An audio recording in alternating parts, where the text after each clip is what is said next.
வணக்கம். உங்களுக்காக செல்வராஜ். இந்த பதிவு பார்த்தீங்கன்னா, ஒரு பயிற்சி நோக்கத்துக்காக மட்டும் கொடுக்கப்படுது. அதனால தயவுசெய்து ரெக்கமெண்ட் எடுத்துக்காதீங்க. பயிற்சிக்கு மட்டும் பயன்படுத்துங்க. வாங்க சேனலுக்குள்ள போலாம். இது நம்மளுடைய யூடியூப் சேனலுங்க. இதில டெலகிராம் லிங்க் கனெக்ட் பண்ணியிருக்கேன். இதில ஆட்டோமேட்டிக்கா நீங்க கனெக்ட் ஆயிட்டீங்கன்னா, உங்களுக்கு நிஃப்டியோட லைவ் அப்டேட் வந்துட்டுருக்கு. டெய்லி இதுவே உங்களுக்கு ட்ரேடிங் கூட சப்போர்ட் பண்ணும் அந்த அளவுக்கு இருக்கு. ஆல்ரெடி நீங்க புதுசா பார்த்தீங்கன்னா, இது பார்த்தீங்கன்னா உங்களுக்கு கன்ஃப்யூஸா இருக்கு.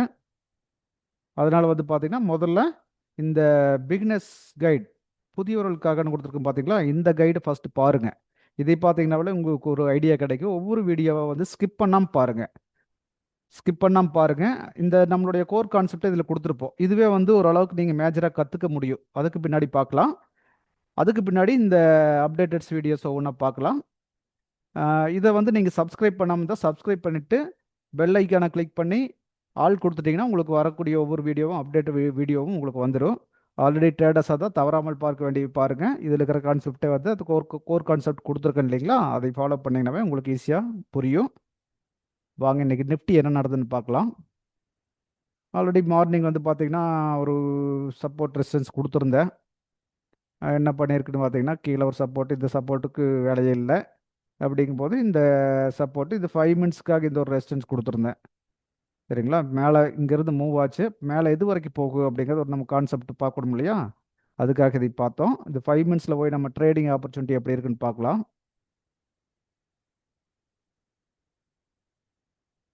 பாருங்க மார்க்கெட் இங்கேருந்து மூவ் ஆச்சு. அதை கொஞ்சம் காட்டுறேன், பெருசு வியூ பண்றேன். மார்க்கெட் இந்த இடத்துலேருந்து மூவ் ஆச்சு. அப்போ மூவ் ஆனதுன்னா, எவ்வளோ தூரம் போகும் அப்படின்னு நம்ம ஒரு கான்செப்ட் பார்த்தோம்னா, ஒண்ணா இந்த ரெசிஸ்டன்ஸ்க்கு போகணும். அப்படி இல்லாட்டி 5 மினிட்ஸ்ல இம்மீடியட் சப்போர்ட்ன்னு பார்த்தீங்கன்னா, இது ஒரு சப்போர்ட் இருக்கு இடையில. சாரி ரெசிஸ்டன்ஸ் இருக்கு. அப்போ இதில போயிட்டு கூட திரும்பி வர்றதுக்கு வாய்ப்பு இருக்குன்னு தெரிஞ்சுக்க முடியும். இங்க போய் ரிவர்ஸ் ஆகுறது தெரியும்போது, இந்த மார்க்ல ஆட்டோமேட்டிக்கா மார்க்கெட் இங்கிருந்து ரிவர்ஸ் ஆயிருன்னு தெரியணும். ரிவர்ஸ் ஆனா எங்க போகணும்? அடுத்து சப்போர்ட் போகணும். அதே தான் நடந்திருக்கு. மேலேருந்து கீழ வந்திருக்குது. கீழ வந்தது நேரா சப்போர்ட்டுக்கு வந்துட்டு மறுபடியும் மேலே மூவ் ஆயிருக்கு. இதுதான் மார்க்கெட்டில் மாற்றி மாற்றி நடந்துட்டு இருக்குங்க. அப்போ நம்ம இதை ஏன் ஐடென்டிஃபை பண்ண தெரியும், ட்ரெண்ட் என்ன சைடு இருக்குன்னு ஃபர்ஸ்ட் நம்மளுக்கு தெரிஞ்சுக்கணும். மார்க்கெட்டில் இப்போ இன்னைக்கு ட்ரெண்ட் என்ன சைடு இருக்குது அப்படின்னு சொன்னீங்கன்னா, இது என்ன ட்ரெண்டில் இருக்குது உங்களால் சொல்ல முடியுதா? என்ன ட்ரெண்டில் இருக்குது உங்களால் சொல்ல முடியுதா? ஆல்ரெடி போன வீடியோலேயே பார்த்தோம். மார்க்கெட் கீழே மேலே கீழே இந்த ஹையை உடைச்சிருச்சு. அப்போவே பை ட்ரெண்டுக்கு மாறிடுச்சு மார்க்கெட்டு. பை ட்ரெண்டுக்கு மாறினது அடுத்து அப்புறம் ஒவ்வொரு ஹையை உடைச்சிட்டு மேலே வந்திருக்கு. அப்போ ஆட்டோமேட்டிக்காக இருக்கிறது பை ட்ரெண்டில் தான். இப்போ இங்கே ஆட்டோமேட்டிக் இப்படி நின்றுட்டு இருந்தால் கூட அடுத்து இன்னைக்கு எங்காச்சும் ஓப்பன் இங்கே.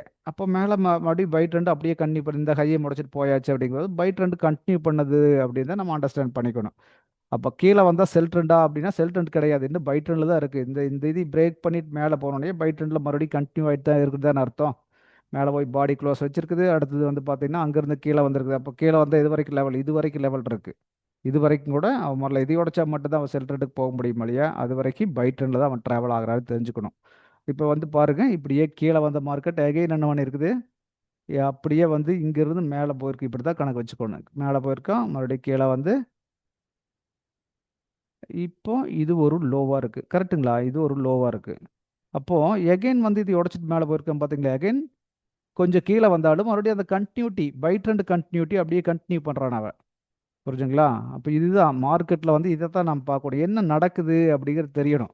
பை ட்ரெண்ட்ல இருக்குதா, செல் ட்ரெண்ட்ல இருக்குதா? மார்க்கெட் இங்கிருந்து அழகா பை ட்ரெண்ட்ல இருந்த மார்க்கெட்டு இப்போ கண்டினியூ இது இது ஒரு பக்கா சப்போர்ட் தான். இந்த இடத்துக்கு கூட வர்றதுக்கு வாய்ப்பு இருக்குது தான் எதிர்பார்த்த காலையிலேயே வரல.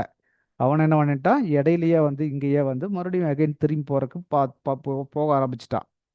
இப்படி தான் அந்த ட்ரெண்டு எந்த ட்ரெண்ட் இருக்குதோ அந்த ட்ரெண்டு கூடவே போனால் இங்கே காசு பண்ண முடியும் எளிமையா. ட்ரெண்டுக்கு எகேன்ஸ்டாக ஒர்க் பண்ணணும்னா இங்கே நம்ம லாக் பண்ணிடும். அதை மனசில் வச்சுக்கோங்க.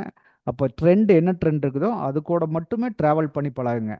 அது மேலேருந்து கீழே அப்படியே செல் ட்ரெண்டில் பக்காவாக வந்துட்டு இருந்தவ ஒரு கட்டத்தில் ஹையவே உடைக்காம வந்துட்டு இருந்த ஒரு மார்க்கெட்டு ஒரு கட்டத்தில் உடைச்சிருக்கா. இந்த பாருங்க லோ மட்டுமே உடைச்சிட்டு வந்த ஒரு கட்டத்தில் அதையெல்லாம் தாண்டி ஹையை உடைக்க ஆரம்பிச்சிட்டா அப்படின்னு தெரிஞ்சோடனே நமக்கு ட்ரெண்டு மாறியாச்சுன்னு அண்டர்ஸ்டாண்ட் பண்ணிக்கணும். கையை மறுபடியும் மறுபடியும் உடைச்சிட்டு போயிட்டு இருக்காங்க போது பைக்கு வந்துட்டான் மார்க்கெட்டு அப்படின்னு.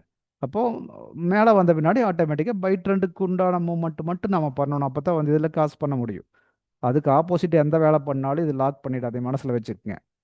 புரிஞ்சுங்களா? இதுக்கே ஆப்ஷனுக்கெல்லாம் போயிருந்தேன். எப்படி இருந்தாலும் பார்த்தீங்கன்னா ஒரு பர்டிகுலர் பாயிண்ட் காலையிலலாம் பார்த்தீங்கன்னா இந்த இடத்துலேருந்து மூவ் ஆச்சு மார்க்கெட்டு.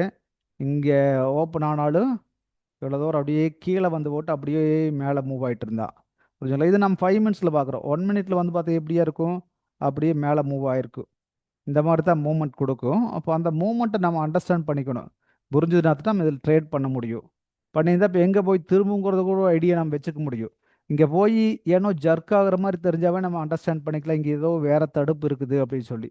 அப்போவே முன்னாடி என்ன நடந்திருக்குதுன்னு செக் பண்ணோம்னா இந்த இடத்துல நம்மளுக்கு அடுத்து இன்னொரு ஐடியா கிடைச்சிருச்சு. ஓகே ரைட்டு, ஏற்கனவே வந்து அவன் இந்த இடத்துல ரொம்ப போராடி கீழே வந்திருக்கிறா, ரிஜெக்ட் ஆன ஏரியா. அப்போ இங்கே ஒரு இடத்துல ரிஜெக்ட் ஆயிருக்கா. அப்போ அதே இதை கண்டினியூ பண்ணியிருந்தோம்னா ஆட்டோமேட்டிக்காக அது என்ன நடந்திருக்கு தெரியுங்க. அதே பாருங்க, மேலே போயிட்டு கீழே வந்த மார்க்கெட்டே வந்து பார்த்தீங்கன்னா இந்த இடத்துல நல்லா ரிஜெக்ட் ஆகி தான் வந்திருக்கா. அப்போ இது ஒரு நல்ல பிளேஸ் அப்படின்னு தெரிஞ்சுட்டா போதும். அப்போ இந்த இடத்துக்கு வந்தால் மார்க்கெட் ரிவேர்ஸ் ஆகிறதுக்கு மறுபடியும் வாய்ப்பு இருக்குன்னு தெரிஞ்சுக்கணும். அந்த இடத்துல கொஞ்சம் ஜர்க் ஆகும்போதே அதை நம்ம கண்டுபிடிச்சிடணும். கண்டுபிடிச்சிட்டாவே இதில் ஓகே ரைட் இவ்வளோ தான் இதான் நடந்திருக்குது அப்படின்னு ஈஸியாக தெரிஞ்சுக்க முடியும். இப்போ மார்க்கெட்டு கூடவே ட்ராவல் பண்ணணும், அப்போ தான் இதை புரிஞ்சுக்க முடியும். சரிங்களா? ஓகே, அடுத்த ஒரு பதிவு வந்து மீண்டும் சந்திப்போம்.